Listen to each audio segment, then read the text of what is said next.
to teach. In my 17 years, this is the best group ever.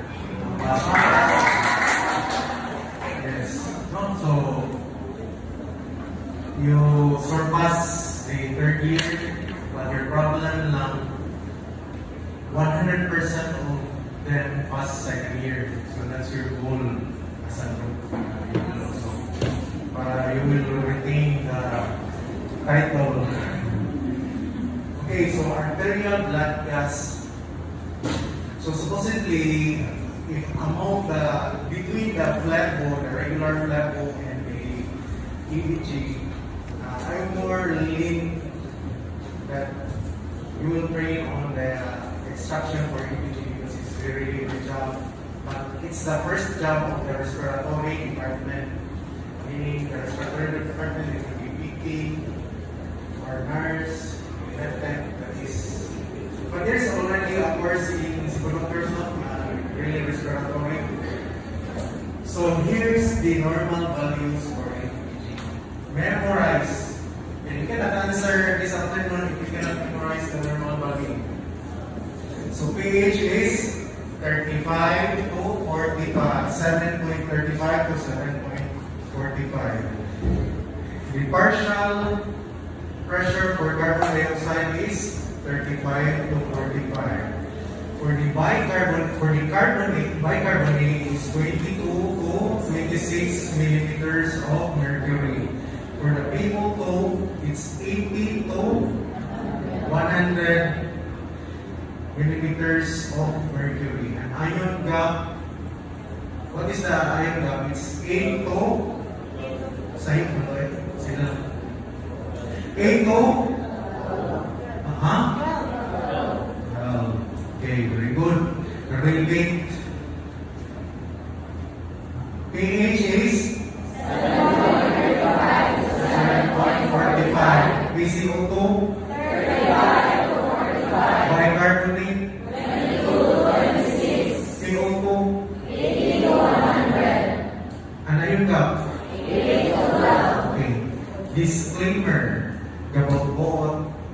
So, EBG, you cannot find a book. There's lots of steps. So, that's my own steps.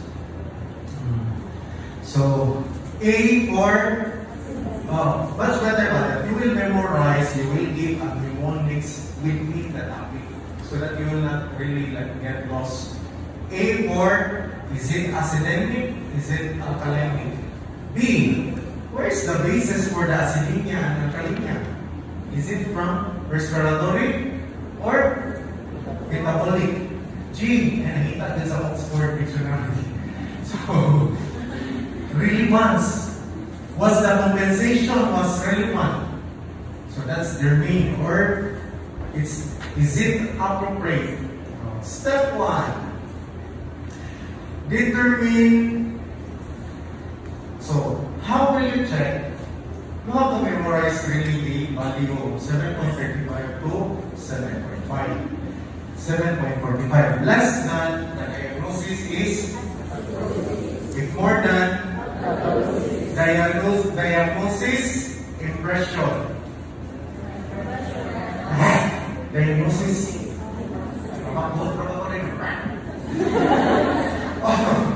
Diagnosis, why? Confirm is the thing. Okay? Next step, base.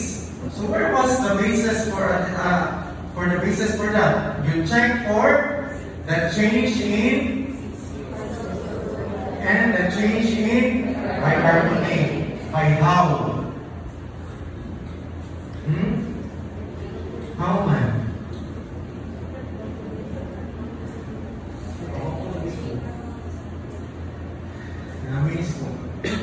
Because I really trying to figure out when I click.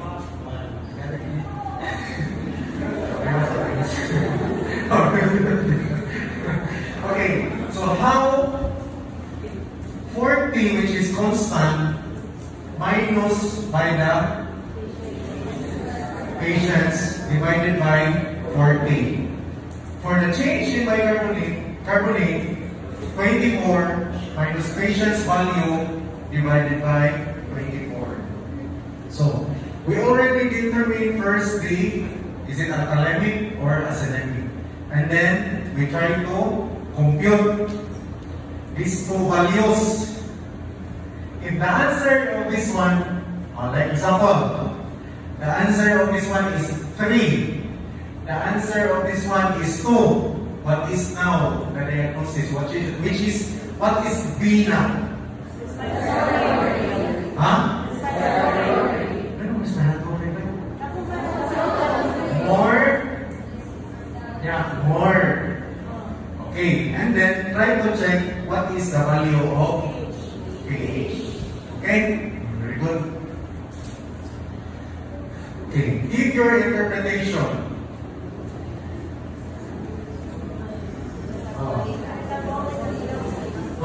Sige. Ikaw, J1. Sa tingnan niya. J1.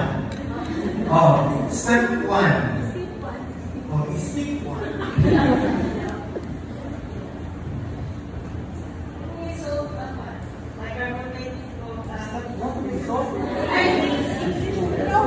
I don't know you.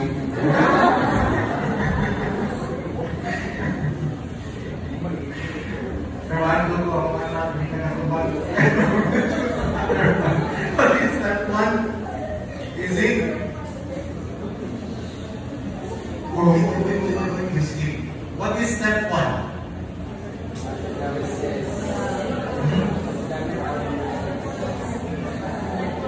Determine. Okay, which value that you will check? Check for pH. 7.28 is what? Acidotic, alkalotic. Acidotic.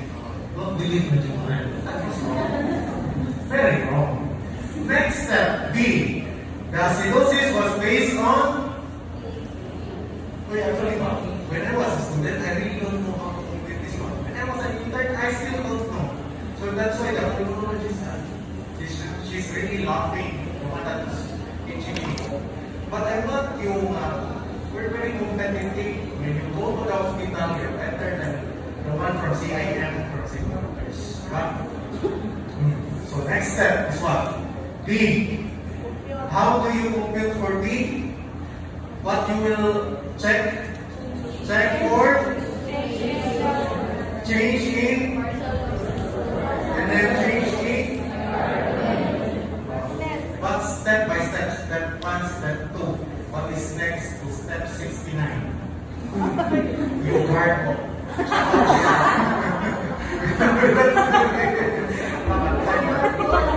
Next office standing. Okay. Ay, pinagagawa po na si Philip. Kaya ilawag na itong pinagagawa pa. Nanas ko ba na? I will call the most handsome human being in Southwestern. How do you compute for change in PCO? Yes. 40 minus the PCO of the patient divided by the working constant. The value is 0.25. Diba? Try to ano. So how do you get? 40 minus 46 is equal to 6 divided by equals to. Okay, very good. What other that you will check? Ano to? Gymnasium ng Bingkatatuba. We checked already the PCO2. The other one that we're going to check.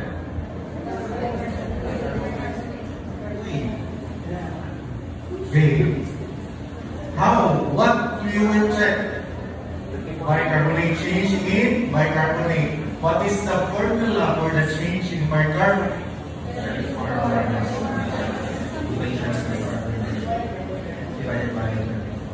Is equal to 0.29. 0.29 bicarbonate is more than the PCO2 is what? Metabolic, respiratory. Metabolic. the diagnosis now? Acidosis.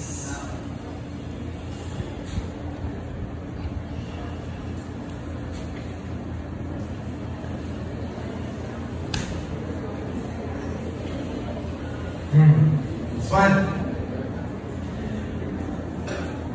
If this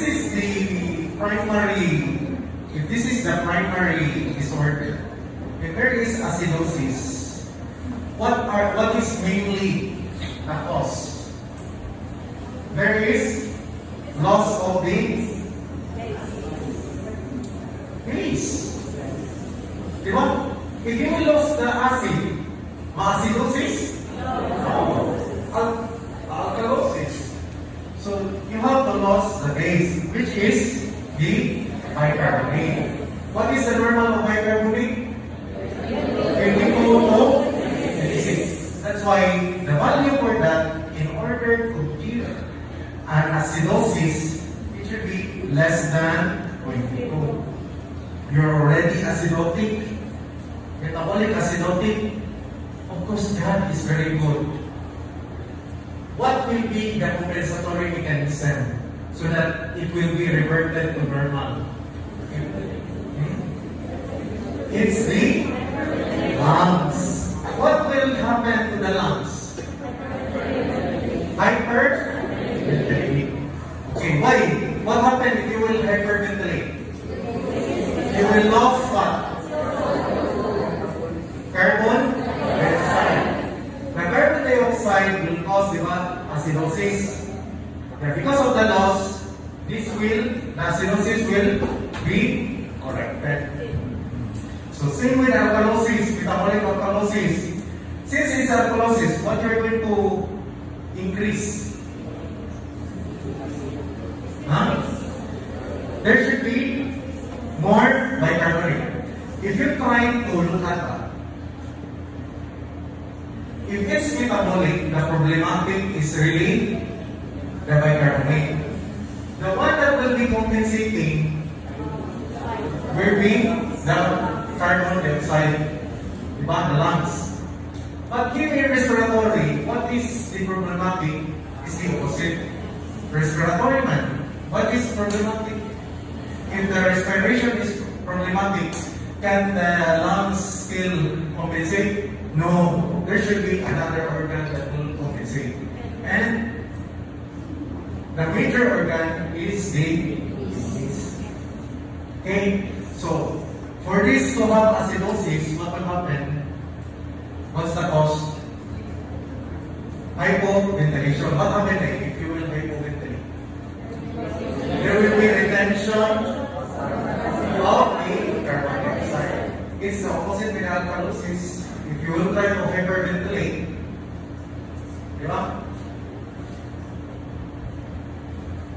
you will lose much of your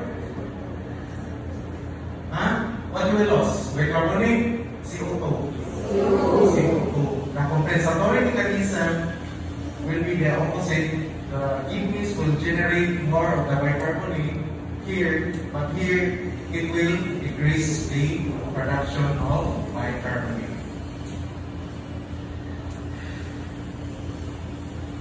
Hyperventilation. You will have quarrel with your ear. I know you want to tell you cannot really. I'll just tell you my story. Okay. So this is the compensation. Appropriateness. So we're already in the G. Germane relevance. The appropriateness to compensation. So how will you determine if it is really appropriate? In metabolic acidosis, what is, again, if it is metabolic, what's the problem? It's really the bicarbonate. So here, it's acidosis man. There is decrease in the bicarbonate, fall in the bicarbonate. What will compensate? Again, the lungs. By increasing, decreasing. The bicarbonate. If it's appropriate, it should be decreasing by 1.2 mmHg per 1 decrease of the bicarbonate. There is 2 milli-equivalent fall of the bicarbonate. What you will expect so that it is appropriate? 2.4. Very good. Let's go to alkalosis. For every 1 milli-equivalent rise in bicarbonate, the problem is bicarbonate, but it's an increase. It's alkalosis. What will increase? What organ will compensate is the mass. That in every rise of 1 milli-equivalent, there should be an increase of 0.7. If there is increase of 3, how much should be an increase so that it is appropriately compensated? Then it will goes back to normal. 2.1. Because you'll have to multiply this by 3. Very good. Same as here, there is rise of the PCO2 10. Instead of 110, there will be an increase of 1. Okay. 20 increase in PCO2. If it is appropriate, how much should be the bicarbonate will increase? 2. Very good. Nakasabot na natin.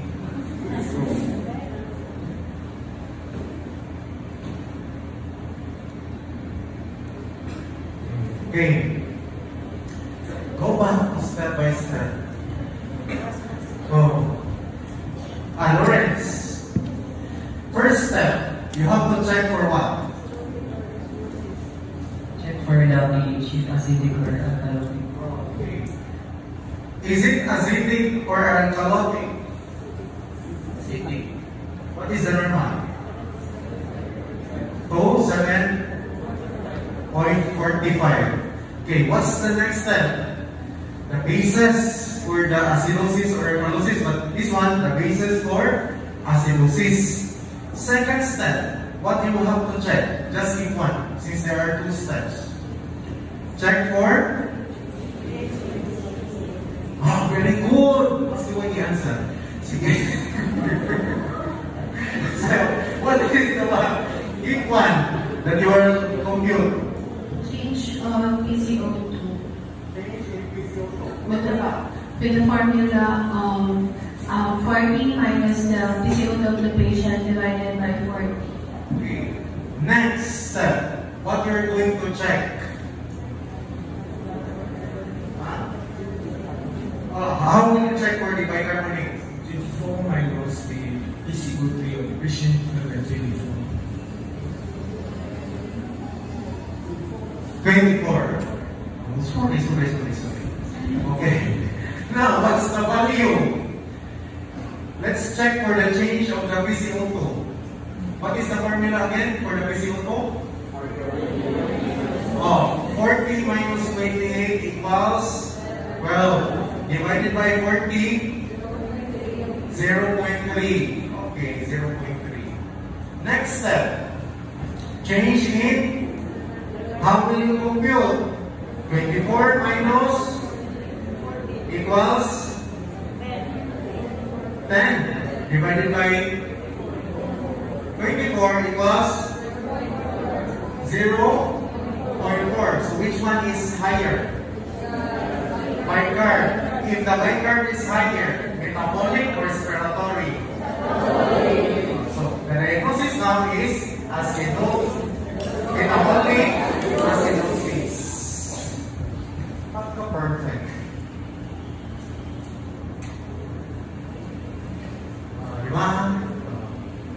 Check for the pH. 3.5, 3.45. It's less than 1. Acidosis. Next step. B. How do you check? That's one. Wait, come on, lagi one. Turn. That one. So, metabolic acidosis. This one, let's check for the appropriateness.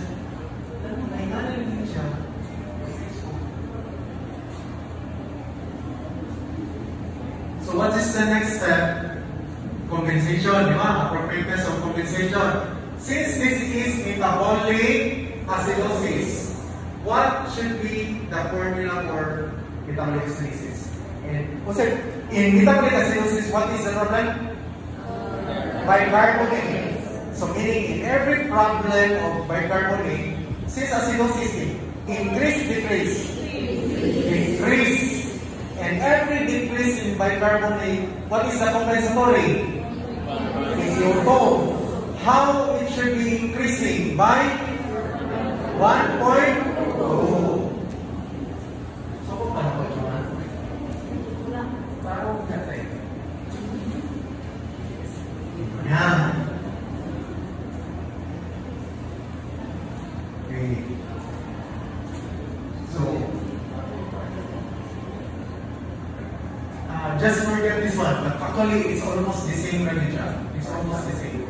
But much better, it's easier if you will use the Winter's formula to check for the appropriateness.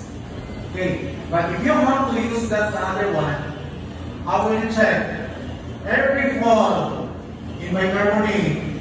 How much is the bicarbonate? 14. 24, 14, 10, meaning there should be 10. And every one, there should be 1.2, increase, decrease? Decrease. So 1.2 times 10 was 12. So 12 should be the value. So 40 minus 12 equals 28.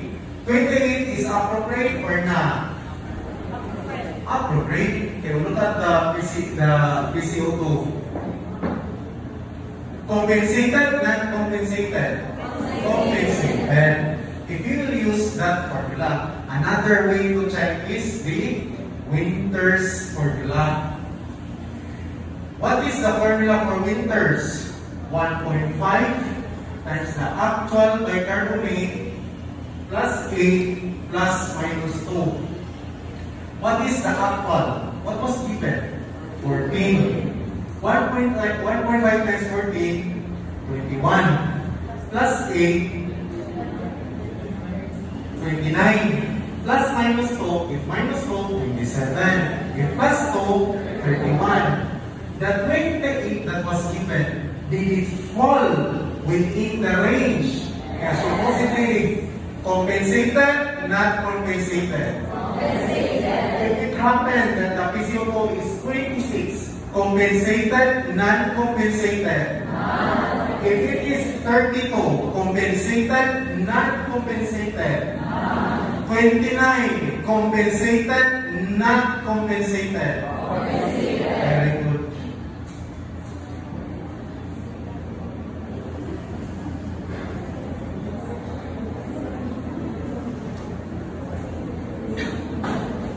Okay, another example.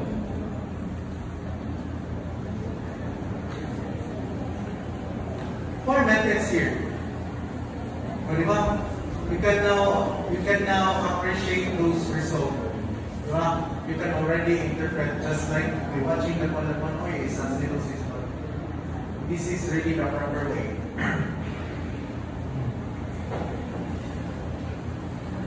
Step 1. Well, step 1, very deep. No, if it's acidosis or alkalosis. You have to check for For the pH. what is the normal pH? So 45. So 725 is what? Acidosis. Oh. Yuma, what is the next step? You have to check for change. Oh. What is the formula? Kita.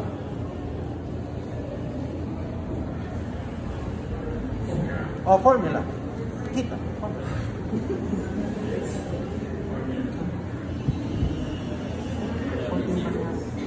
It's the... Ay, di ko mag-exam. It's my son. Maambong niya ni Ron. Okay, mag-exam. It's okay, kita. Kita? Kamu.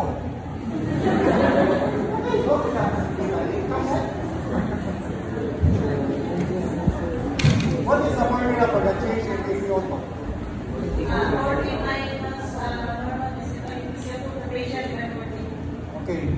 Now, what is the value? Recall. Yes, so 40 minus 40 minus 20 divided by plus 40. 20 divided by 2. 0.5. Diba? Okay. O naman ni, kanin, right sa pagkalian. Sus, kurang na, nailan ka lang. Okay. How do you check for change in bicarbonate? 24 minus the patient's bicarbonate divided by 24. Great answer. 24 minus 5.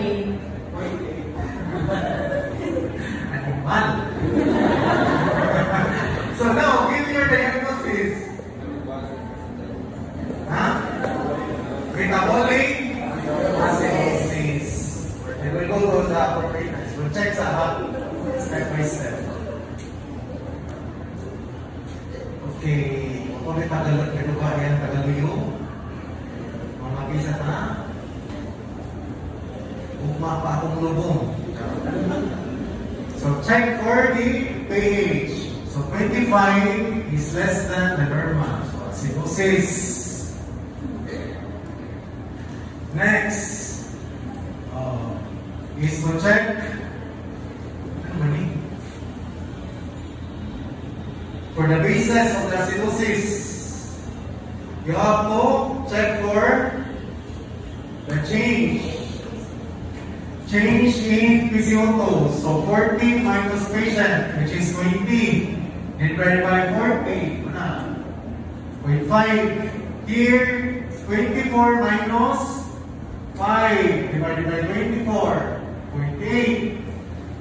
Bicarbonate is higher than 0.5 is metabolic. So that's why it's metabolic acidosis. For the appropriateness,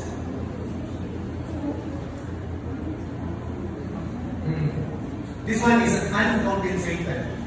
So how do you check for the appropriateness? That for every bicarbonate fall, there should be a decrease also in PCO2. So 24 minus 5, 19. And since 19, you multiply also with 1.2, it's 22.28. Then 40 minus 22.8 is 17.2. Or you use the Winter's formula.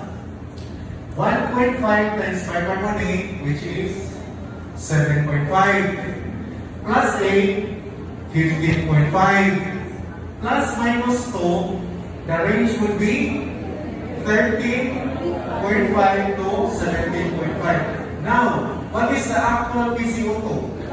20. Does it compensate? No. Okay, supposedly the compensation should be 17.2 if it's really compensated. Or from the range 13.5 to 17.5. It does not fall within the range. It is out of range. Diba?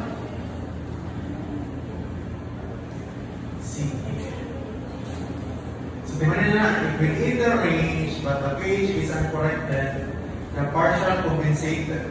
It is partially compensated. That's very literal. Okay?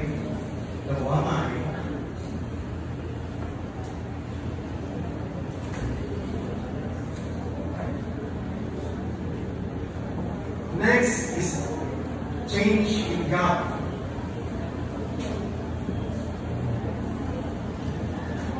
So, when will you check for the anion gap? In what situation or in what diagnosis that you're going to check for an anion gap?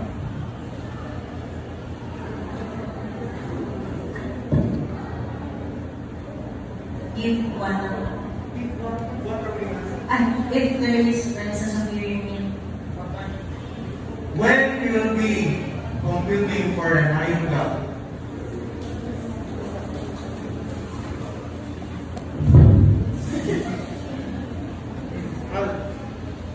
When?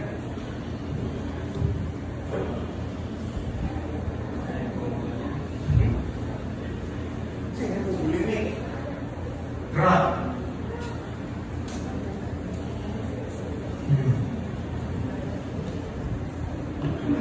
You have a suspicion of metabolic acidosis. Very good.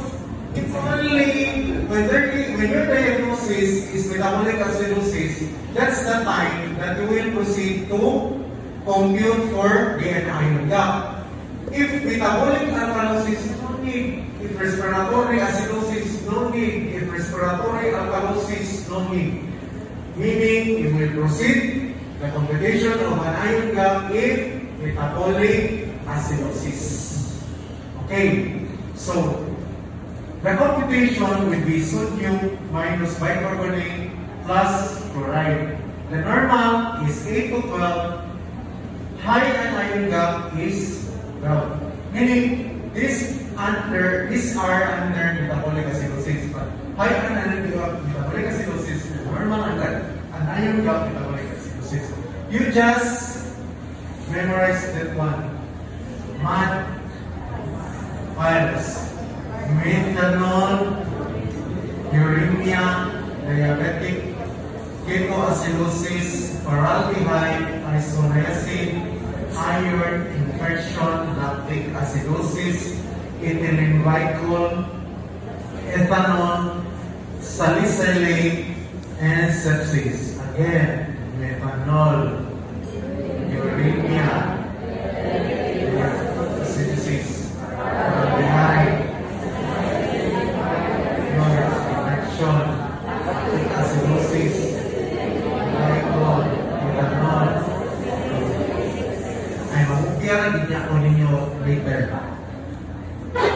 Okay, again, MAD files, ethanol, uremia, formaldehyde,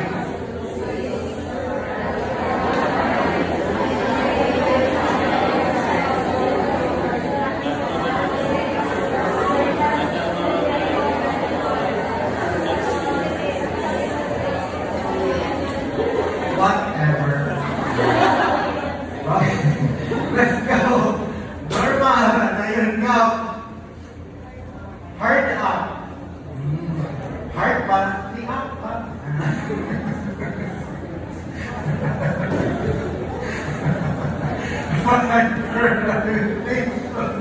Adrenalamide. Renal tubular acidosis. Diarrhea. Urine zero pelvic shunt. Post-hypopacnia. Again. Hyperpigmentation.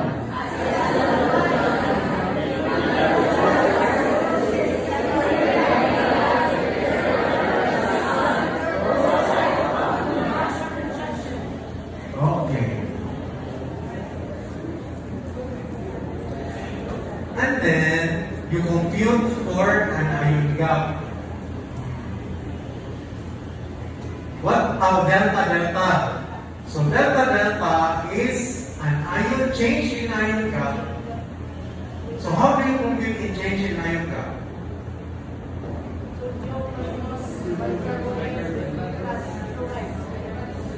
Then change in bicarbonate.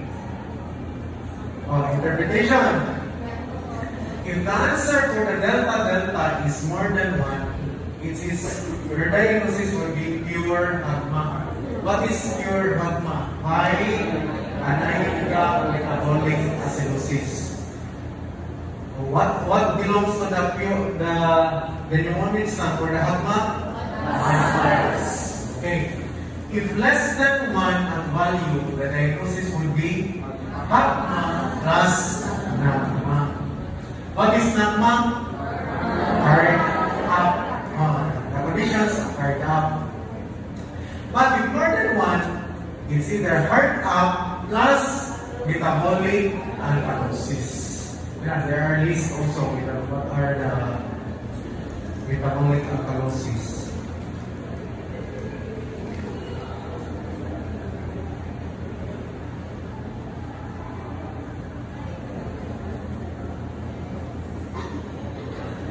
Modeling constant and ion meaning if there is a change in ion gap, always use the value of plus minus the patient's value. When the change in bicarbonate is the bicarbonate plus the given patient's value. Nakagets?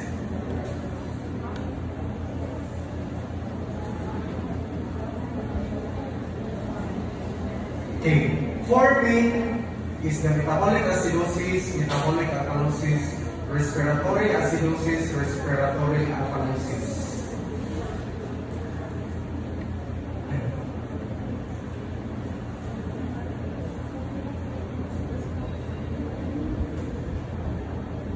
So, low metabolic acidosis, alkalosis. So, this one. So, these are the, you just memorize the one.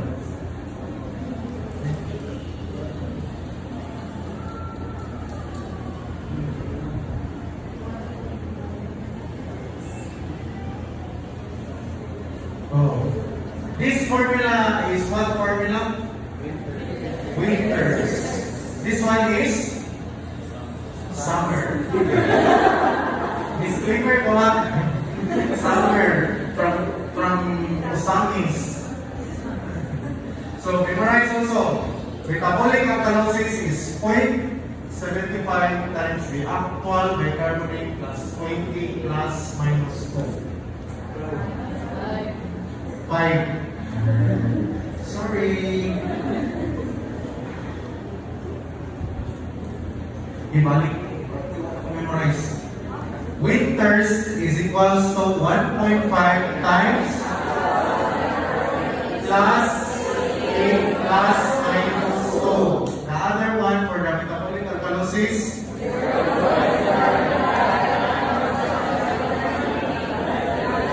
0.75 times actual plus 20 plus minus 5. Very good. Let's check again. First, more of the example, more of here is just the question if it's appropriate, but we'll check it step by step using our very easy step. The Wingman of Japan. Metabolic acidosis. The given was pH of 7.3. 7.3 is what? No, just to wonder if you really understand. 7.5 is what? 7.23 is what? Acidosis, alkalosis.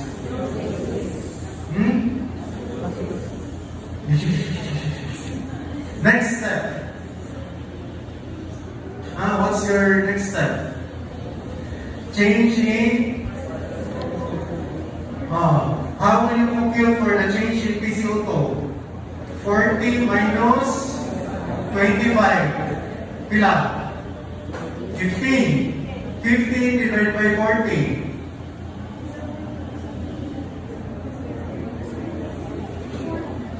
0.38.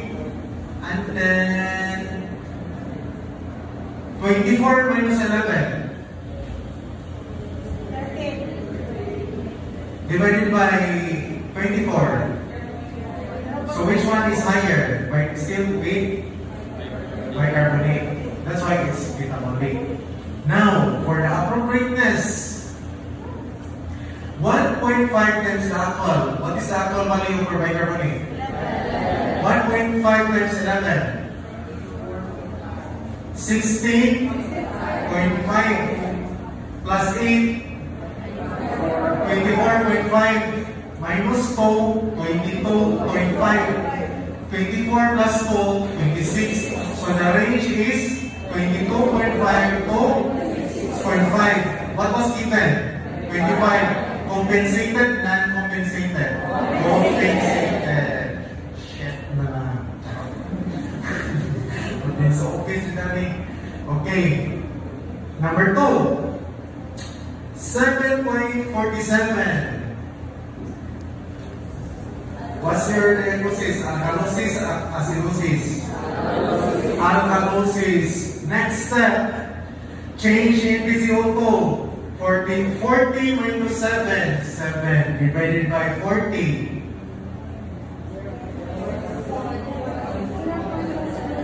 0.175.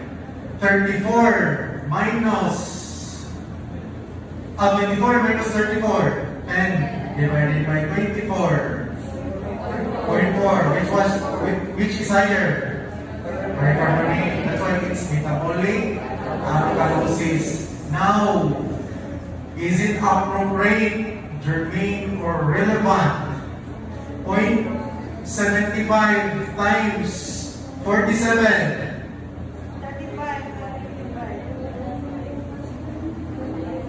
0.75 times 47. Ate ko rin, hindi ba? Ikaw ni man, 34. So ko kayo sa Juan na ko. Kasi ko ang ito dahil. Sunin, Jun. Sunin, karayo. It's like pawin mo. Ito kibalay sa akin ko. 34 times 0.75. 25 plus 20. 45 plus 5 minus 5. 45 minus 5, 14. Plus 5, 15. So, how much? 47 is within. Compensated and compensated? Compensated. Very good. Okay.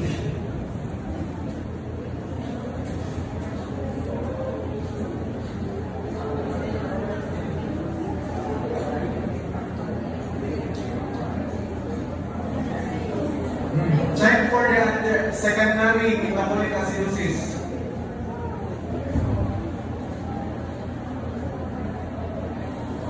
This one.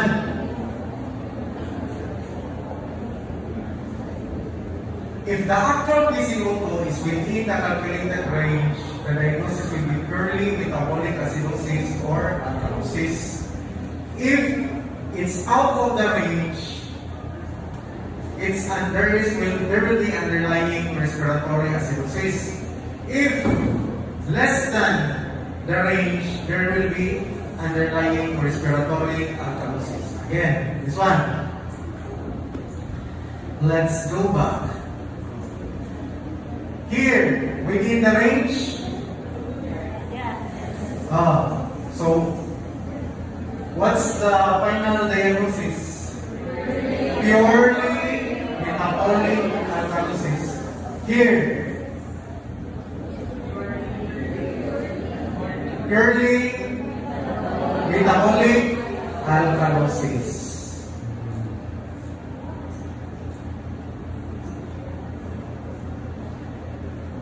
This was the given last earlier.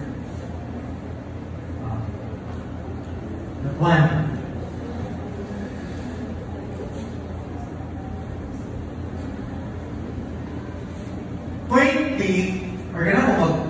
You can follow, that you can follow.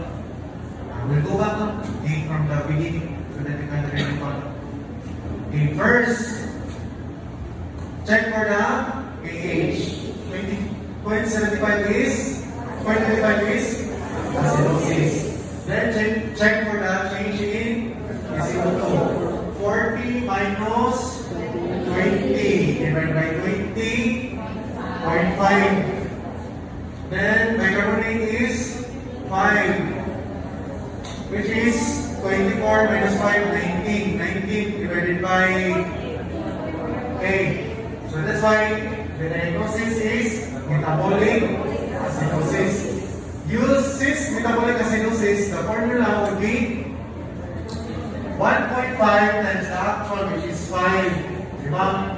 7.5, may mo siyang 15.5 plus or minus, the range would be 13.5 to 17.5. 20 is within, delay. It's out of the range, which is more than. What's now the diagnosis?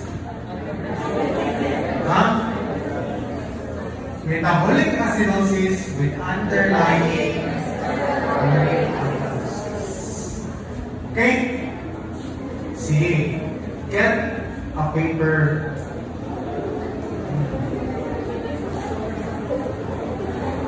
We'll divide you into 4 groups. 1, 2, 3, 4, 5, 6, 7, 8, 9, 10, 11, 12, 13. 1. Okay, this group, the whole group up. Ito.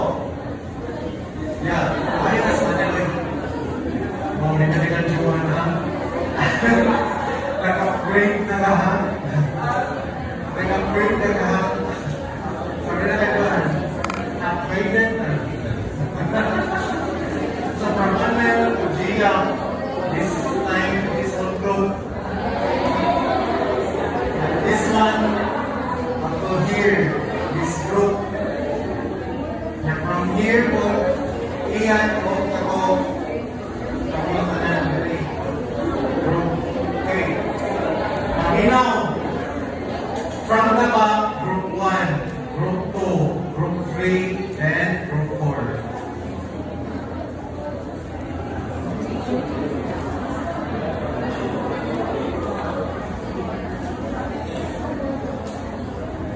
Okay, using this formula, using these values, try to explain how you come up with a diagnosis of combined metabolic respiratory acidosis. Try to explain how you come up with mixed metabolic alkalosis and respiratory acidosis. Try to come up why you have mixed metabolic acidosis, respiratory alkalosis, and you combine. So 1, 2, 3, 4. Yes, you have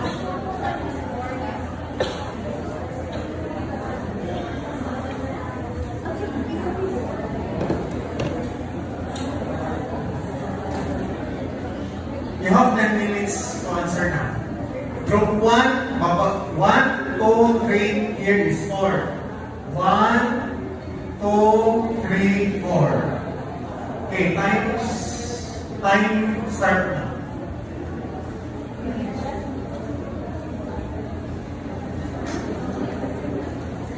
Pag tinamang mo yung sa it's not individual, it's group activity.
cannot write really.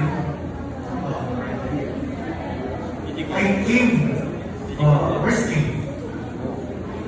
You will be the one who sa history, favorite na ko ay lyric ka. Asa na siya? Lyric ka siya. Lyric ka, where's lyric ka? Lyric ka, you will be in your group King here in your group.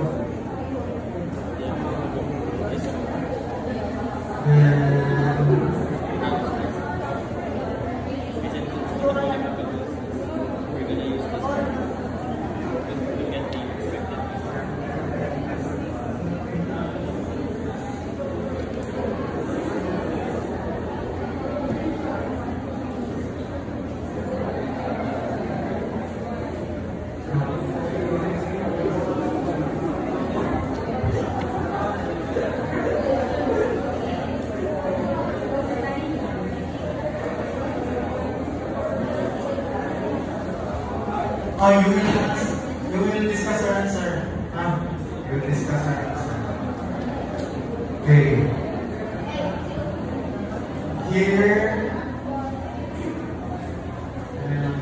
ipungan Jesus, ang pinapuhin tayo para.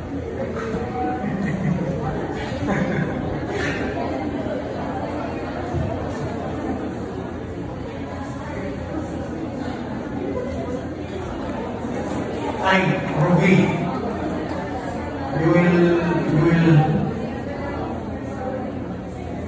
we'll start with Ruby. We'll start with group 4. Okay. We will try to, Ruby will try to explain, but we try to help with the writing in the word was whiteboarding. Okay, whiteboard. We wrote. Start hero. Call a friend, bro. If you meet a friend, call a friend. But I know you don't know them. Okay. Okay, listen here. How's wondering yan? Sige na. Hinay, matuman ang gamit.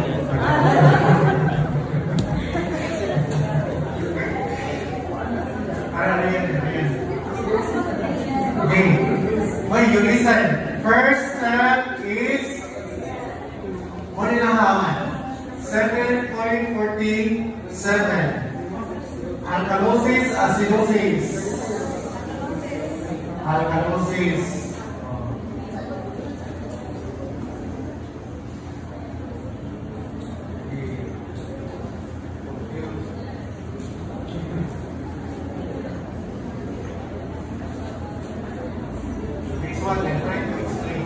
Big group 2 here at other group 1 from the back.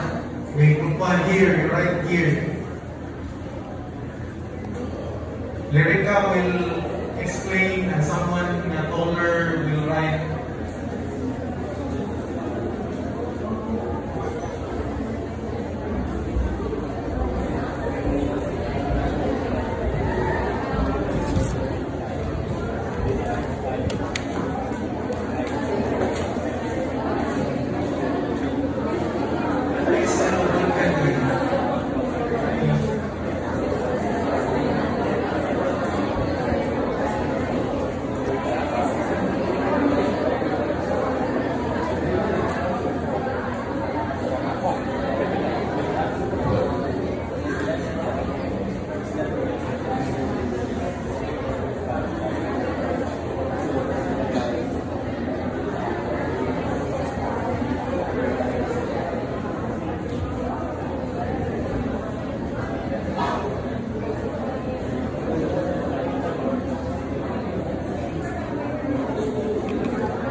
way, if you plan to, the one that I'm teaching you, I got it from Chamoa Hospital.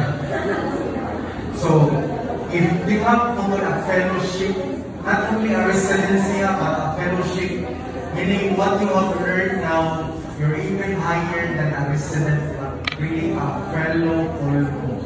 Diba? This batch is very intelligent already. Why I will teach very substandard. So, I know you're very right. This is the smartest group so far. Even this Jenny, we're really coming. Really, but the first year now are doing good.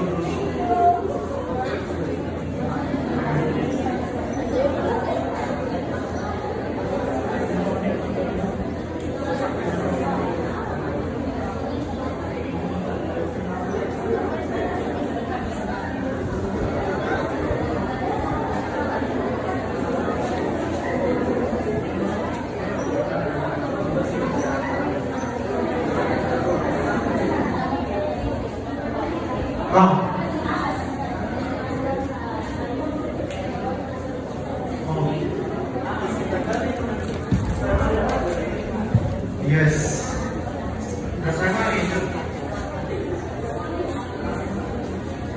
Sige bro, visit na yan. Robbie will start to discuss.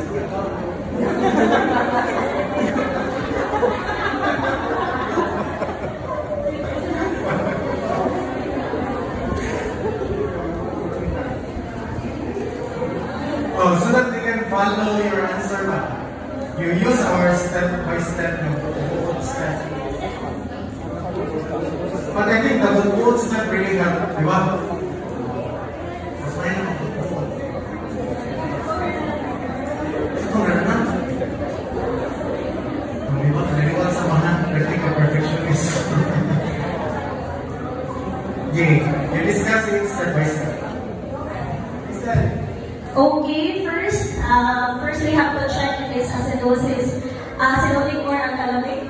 So to check, we have to look at the pH, which is 7.47. Remember that the normal range is 7.55 to 7.45.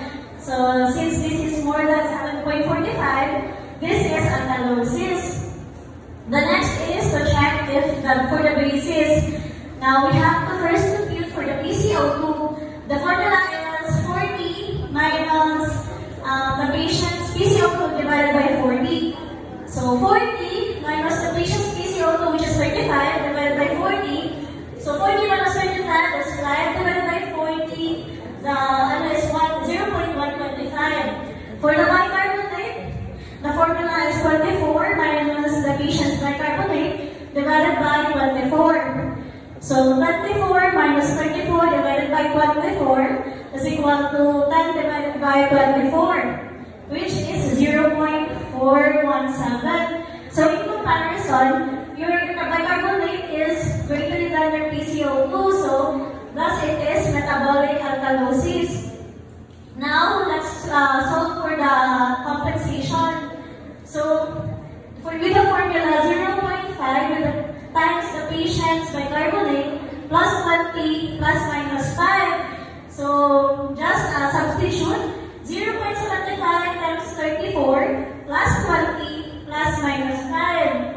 So 0.75 times 34 is 25.5. Now add it with 20, you have 45.5. Thus you will have a range of 40.5 to 50.5. Now going back to our bicarbonate, so 40, the bicarbonate of the patient is 34, and our range is 14.5 to 15.5. Thus, it is less than the PCO2 actually is less than the expected range. So basing the load getting na, if the PCO2 is less than the expected range, it means that the patient has an underlying respiratory alkalosis. That is why we have. So the diagnosis is uncompensated metabolic alkalosis with underlying respiratory alkalosis.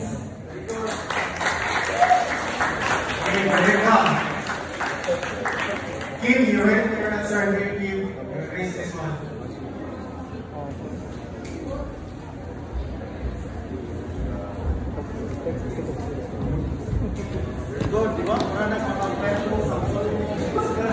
good afternoon everyone. So for our answer, so we were given a pH of 7.23. So when we compare it to the normal range of 7.25 and to 7.45, it is below the lower limit of 7.25, so it's acidotic.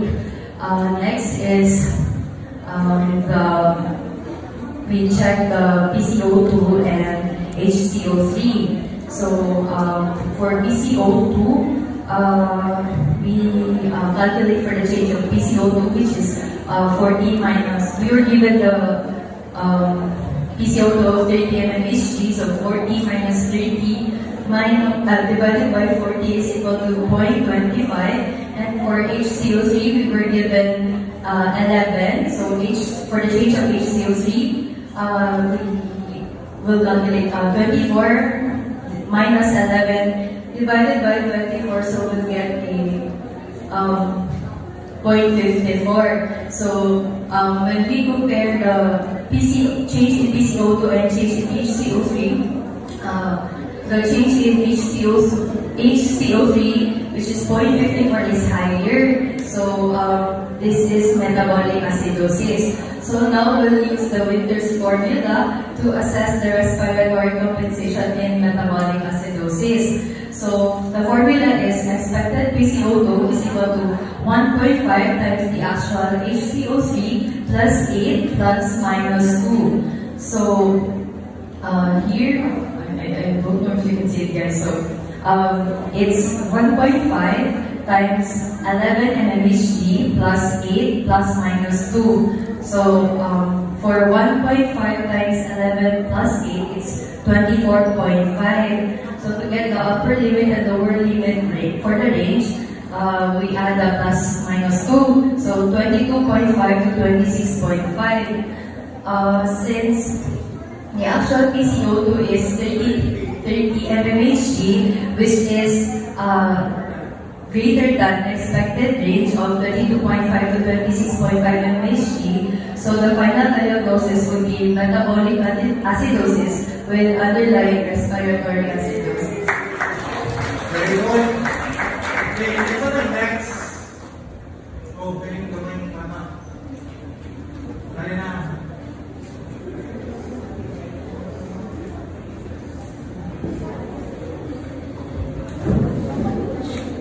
Sige, manigil. Ha? Very good, very good. Guys, hindi kailangan mobile mo. Mayo.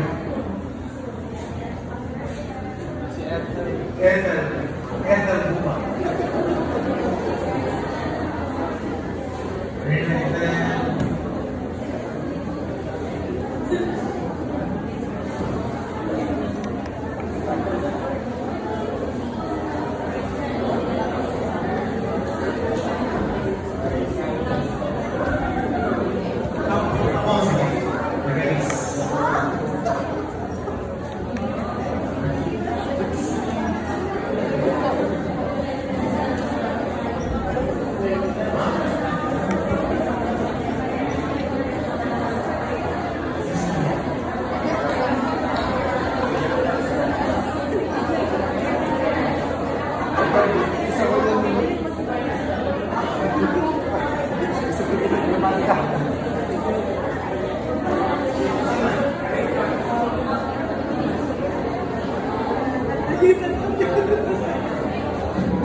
So next week we will have some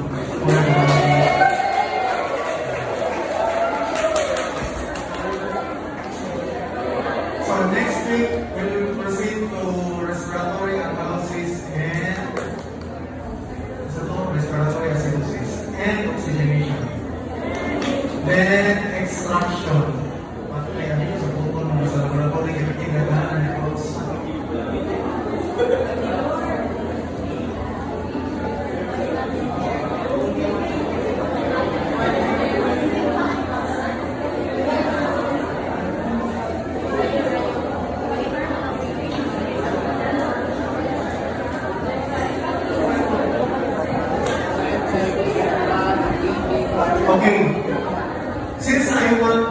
I really want that this will be very well studied. We cannot go home if everyone cannot. I prepared a question and we cannot go home if you cannot answer. I don't like to waste your time. I don't like also that you will wasting my time. I want that you will go home, you studied already. Meaning, do not open the books, do not open my notes already. Meaning, by the time that you go home already, you're already a pulmonologist. Okay?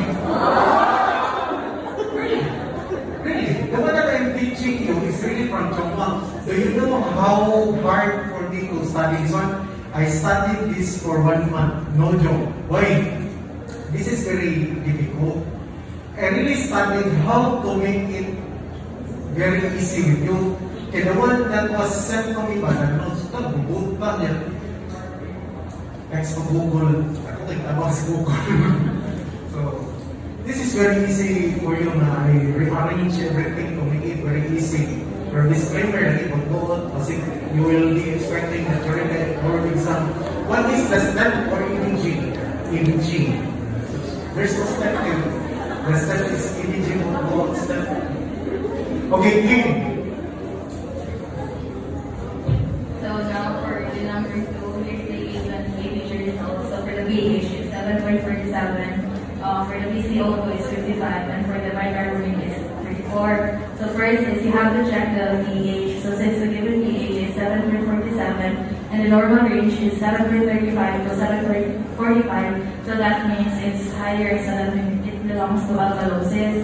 So now we have to check the change in PCO2, which is 40 minus the given PCO2, which is 55.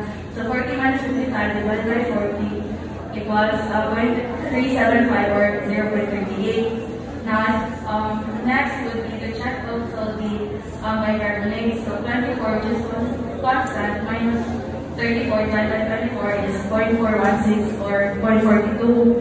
So since bicarbonate is greater than the PCO2, so it's metabolic alkalosis. Next would be to compute the compensation. So expected PCO2, 0.75 times 34 plus 20 plus minus 5, so 25.5 plus 20 plus minus 5, so it's 45.5 plus 5. Is 50.5, and then 45.5 minus 5 is 40.5, so range is 40.5 to 50.5. So since the actual PCO2 is 55, which is greater than the expected range, then final diagnosis is mixed metabolic alkalosis and respiratory acidosis. Very good. So mixed metabolic alkalosis, respiratory acidosis, you will not consider? Yes or no? To consider yes or no? No, you're fine. This is confirmatory already. This is a diagnosis. It's no longer an impression.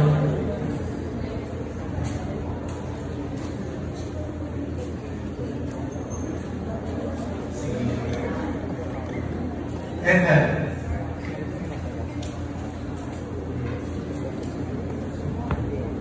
Hello everyone. So for our case, we have the value of pH 7.23, PCO2 18, and HCO3 11. So we will first determine if the pH is acidotic or alkalotic. So since it is 7.23, the normal value is 7.35 to 7.45, then it is acidotic. Next, we will determine if it is metabolic or respiratory. First, we will compute the change in PCO2. So the value in the patient is 18. The formula is 40 minus 18 over 40. So the change in PCO2 is 0.55. And next is we will compute the change in HCO3. The value in the patient is 11. So the formula is 24 minus 11 over 24. So the change in HCO3 is 0.54. So since the value of change in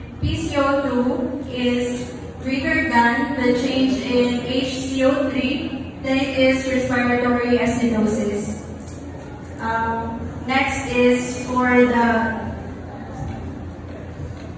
check for secondary acid-base disorders. So for the expected pH, since we cannot use the Winter's formula, here is the alternative. 7.4 minus 0.0003 times 18 minus 14.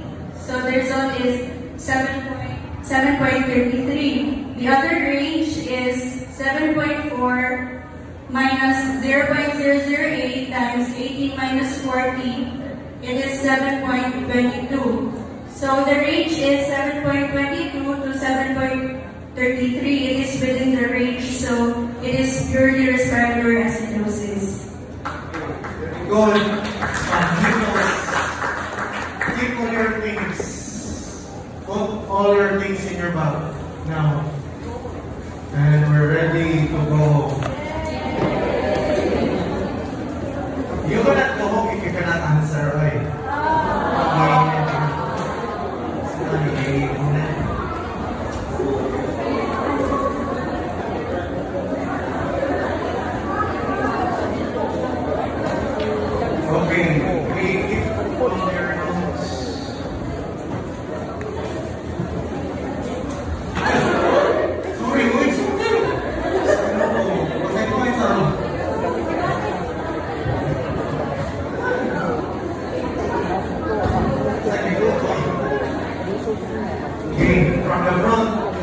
Stand up.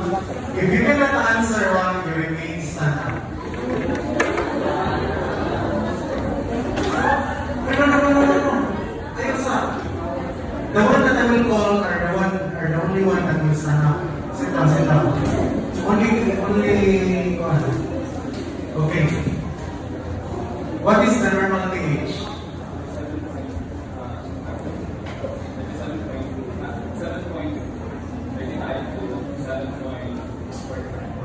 You may go.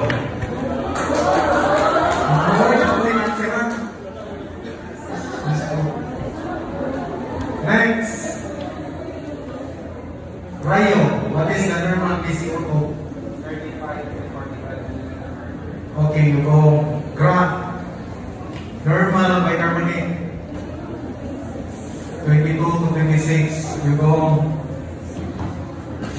Normal PCO2, my friend. Normal PO2. Normal PO2. Very good. You go 80 to 100. Okay, next. Normal anion gap. Okay, you go. Yuma. Steps in determination of EBG for letter A. What is A? Okay, you go home. Kita. B is, what is the basis for acidosis and alkalosis? Give me one step. What are you going to solve? Use the formula. Huh? Use the formula. What's formula? Huh? Let me interpret. Use the formula and recalculate CO2 and then H equals 6. Oh, how will you calculate? CO2 is 40 minus actual plus 9 minus. Huh? Sige na lang. Iyan. Pwede ka manong kayo. Ay, yun na naman mo. Next. Wait mo. Sige na mo. Para kita sa how will you check for the condensation?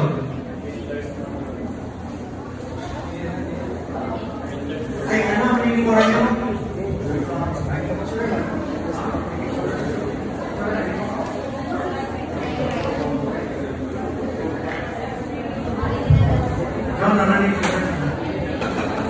Okay, what is G? Germane appropriateness or 31. Sige, we go home.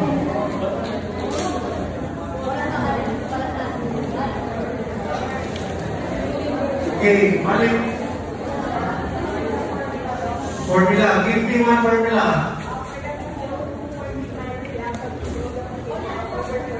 Oh, another formula. Okay, you go home. Tapat. Compute.